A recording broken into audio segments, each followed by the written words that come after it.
Ms. Kay, why is National Down Syndrome Day important to you?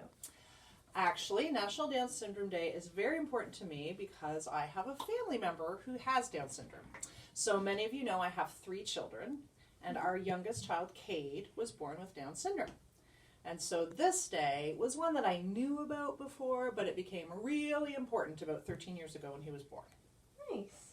Why do we wear mismatched socks on March 21st? That is an excellent question, because a lot of people are like, what does mismatched socks have to do with it? So it is something that the Canadian Down Syndrome Society decided as their kind of awareness campaign a few years ago. And I don't know that they've explained it really well, but this is how I see it.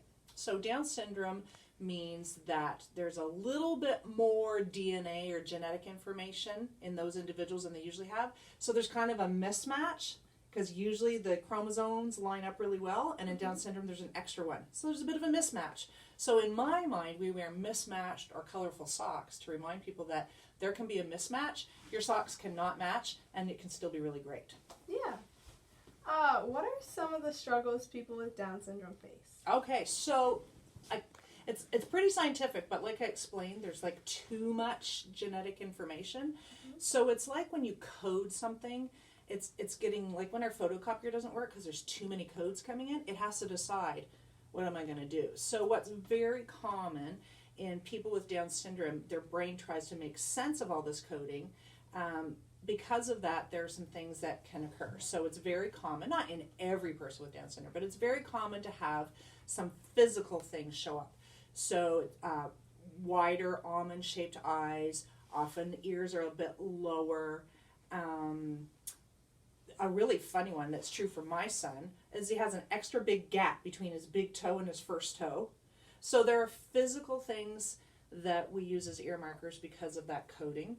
And it also can mean that in their physical health, sometimes there are common problems. So people with Down syndrome don't have Down syndrome medical problems, but they're more likely to have many of the common medical problems that other people have. So it's very common, for example, for people with Down syndrome to have heart problems. My son Cade was born with a heart defect that had to be repaired. So we have other students in our school with those similar problems that have had heart surgeries, but he's just more likely to have heart problems or diabetes or trouble with his mobility and those types of things because of Down syndrome.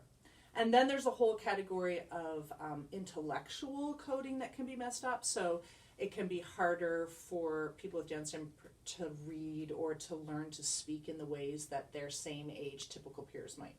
So my son Cade, he doesn't speak in full sentences. His voice doesn't sound like a typical 13-year-old. He doesn't pronounce in that same way. So his speech is really impacted. The thinking is there, he understands and he knows, but his speech doesn't come out. And he doesn't read the same types of things that other people in his class read. He needs more support to learn things that are a better fit for where his learning is. Yeah. So those are some of the examples.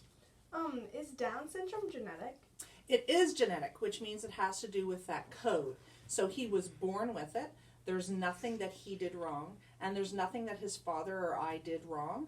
It's just when the biology of making a new human happens, sometimes there's some extra coding. And Down syndrome is one of those things that there was some extra code in the biology of it. And he was born with it. And so it's in every cell in his body has that code. How common is Down syndrome? Ooh, that's a great question. So they used to say about 1 in 100 births worldwide, I believe, was a fairly common rate of Down syndrome. They used to think that it only happened or mostly happened in births when the mother was older, but we now know that's actually not true. It's just that the research didn't always give us a view. So it's worldwide, it happens in every ethnic group, and it actually happens in every age category. And I believe I could probably look it up, but I believe it's about 1 in 100 births could be a birth with Down syndrome at certain ages. And at other ages, it's closer to 1 in 1,000. So it varies. But it's pretty common. So we don't currently have a student at Centerville Community, for example, who has Down syndrome, but we did not too long ago. He graduated last year. He would have been through Centerville Community. There's one student, my son Cade goes to Florenceville Middle, and I believe there is currently a student at Florenceville Elementary with Down syndrome, but I could be wrong.